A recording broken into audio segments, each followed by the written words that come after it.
सुना था तुम परम ज्ञानी हो बुद्ध। जान के आश्चर्य हुआ कि कांटा तुम्हें भी चुभता है। अब तो गली गली ये बात ना उठेगी कि तुम तो कोई पहुंचे हुए महात्मा हो। ये कांटे हमने बिछाए हैं। इस गांव में तुम्हारा स्वागत नहीं। हर दिन अनाज भिक्षा में मांग कर ले जाते हैं। चलो चलो, दूसरे गांव का रास्ता लो। मेरा आप लोगों से अनुरोध है कि मुझे अपने गांव में भिक्षाटन करने दें।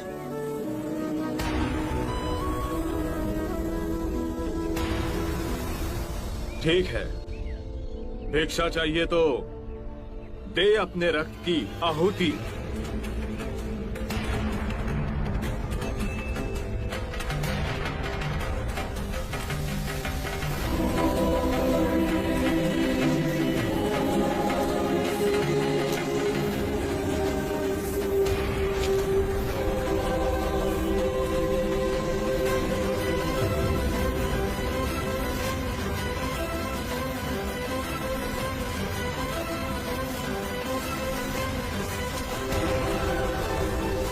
सुमित, रास्ता बुहारा तो इस गांव से तेरा दाना पानी उठ जाएगा।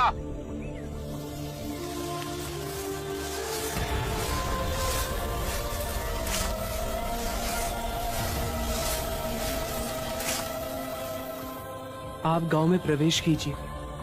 इन मुट्ठी भर लोगों से कई अधिक लोग आपको भिक्षा देने के लिए आतुर हैं।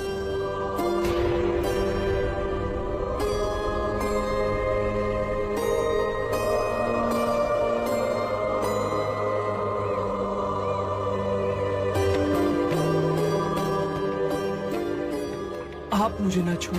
हाँ?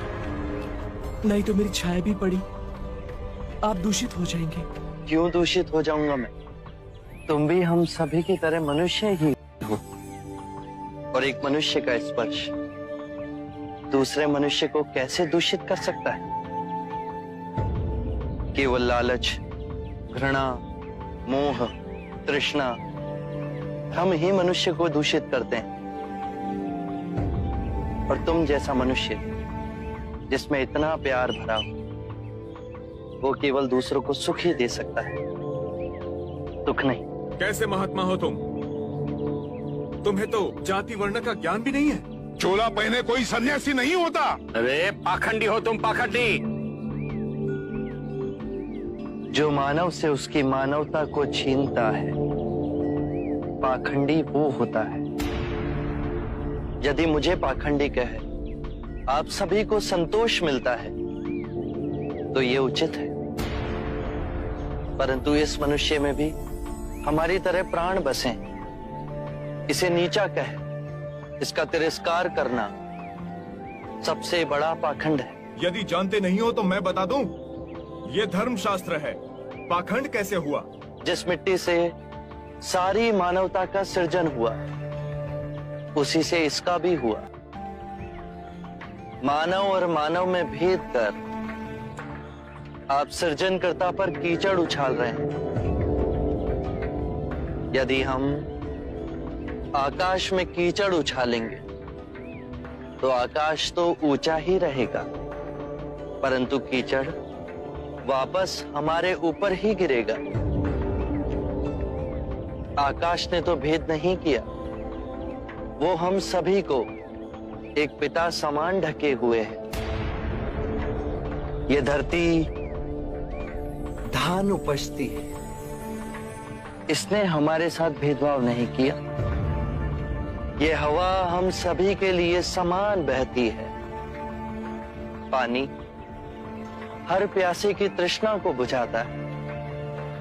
जब प्रकृति भेदभाव नहीं करती तो हम मनुष्य में भेदभाव क्यों करते हैं? यदि ऐसा है तो इसे संघ में भिक्षु क्यों नहीं बनाते? बहुत अच्छा सुझाव दिया आपने। सुनीत, क्या तुम भिक्षु बनना चाहोगे? मैं अछूत, आप जैसे महात्मा का भिक्षु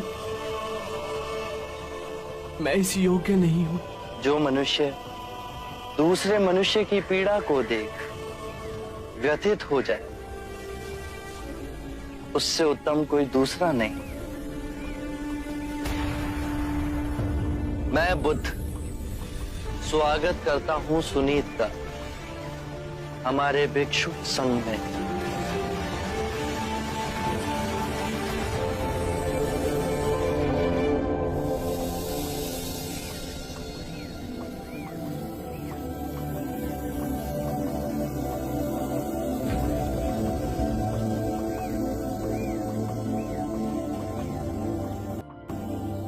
सारा जीवन किसी ने दया के 2 शब्द ना कहे मुझसे, और आज इतनी करुणा बरसी है।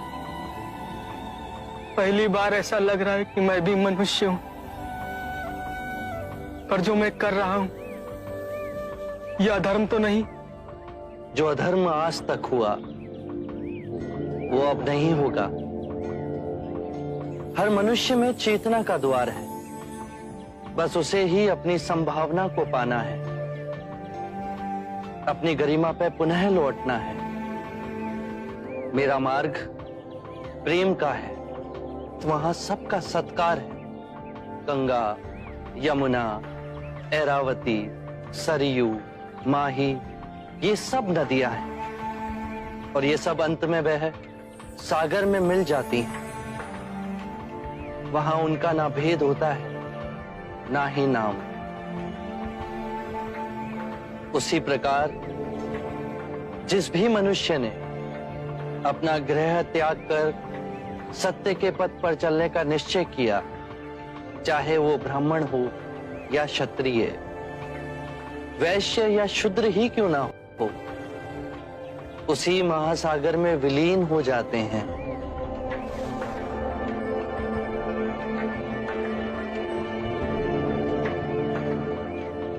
हर मनुष्य के अश्रुओं में नमक होता है, उसके लहू का रंग लाल होता है। ये भेद मनुष्य ने मनुष्य को उत्प्रेरित करने के लिए बनाए। आज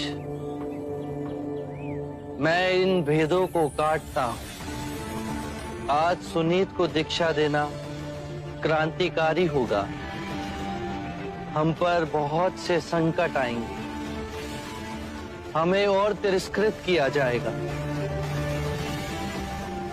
पर सत्य आने वाली आंधी के सामने अडिग रहेगा।